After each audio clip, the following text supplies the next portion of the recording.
وستظل الجزائر تنأى بنفسها عن التدخل في الشؤون الداخلية للدول، كما ترفض بقوة محاولات التدخل في شؤونها الداخلية مهما كانت تلك المحاولات.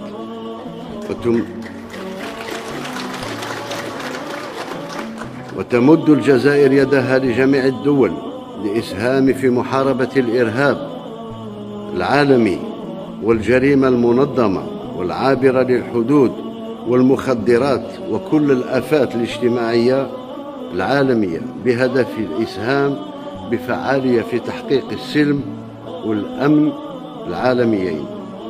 إن بناء صرح المغرب العربي الذي حلم به آباؤنا وأجدادنا سيظل في قامة اهتمامات الدولة الجزائرية، وتسعى الدولة الجزائرية جاهدة للحفاظ على حسن الجوار وتحسين العلاقات الأخوية والتعاون مع كل دول المغرب العربي، ولا يلقى منا أشقاءنا أبدا ما يسوءهم أو يعكر صفوهم.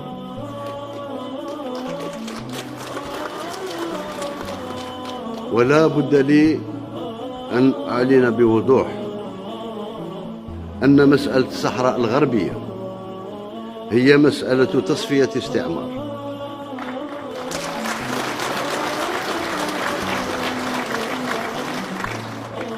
وهي قضية بيد الأمم المتحدة والاتحاد الإفريقي، وينبغي أن تظل بعيدة عن تعكير العلاقات الأخوية مع الأشقاء.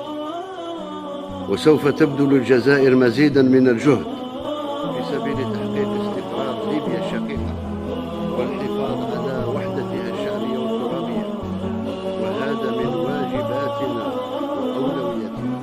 وبهذه المناسبة فإن الجزائر تدعو جميع الإخوة الليبيين إلى لم صفوفهم وتجاوز خلافاتهم ونبذ التدخلات الخارجية التي تباعد بينهم وتحول دون تحقيق غايتهم في بناء ليبيا الموحدة المستقرة المزدهرة.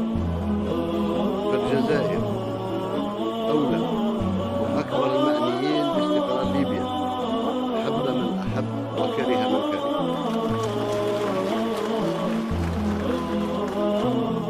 ولن تقبل الجزائر أبدا بإبعادها عن الحلول المقترحة للملف الليبي. وتبقى الجزائر تمد يدها لجميع الدول العربية بدون استثناء لتعزيز علاقات الأخوة والتعاون ورص الصف ونبذ الفرقة والخلافات وتجاوز المحن والمصائب التي تشهدها في الآونة الأخيرة تحت مسميات مختلفة.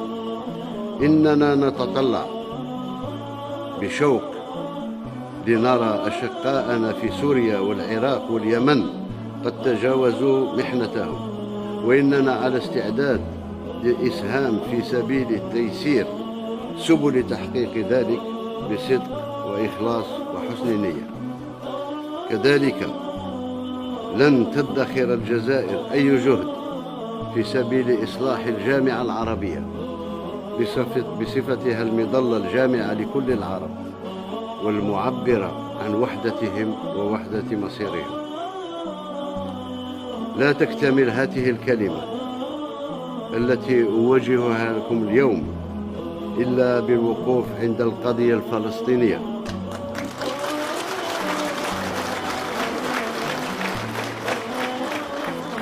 لنعلن أنها من ثوابت السياسة الخارجية للدولة الجزائرية، وسوف تظل مثل ما كنا منذ الأزل سند لإخواننا الفلسطينيين.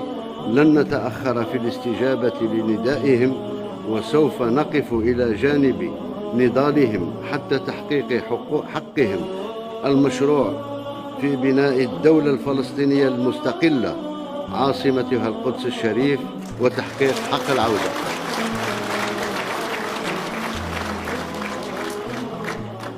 وأغتنم هذه السانحة لأدعو المجتمع الدولي إلى تحمل مسؤولياته التاريخية تجاه الشعب الفلسطيني الذي يواجه قوة استعمار غاشمة.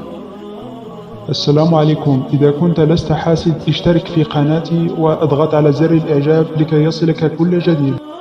السلام عليكم. إذا كنت لست حاسد اشترك في قناتي واضغط على زر الإعجاب لكي يصلك كل جديد.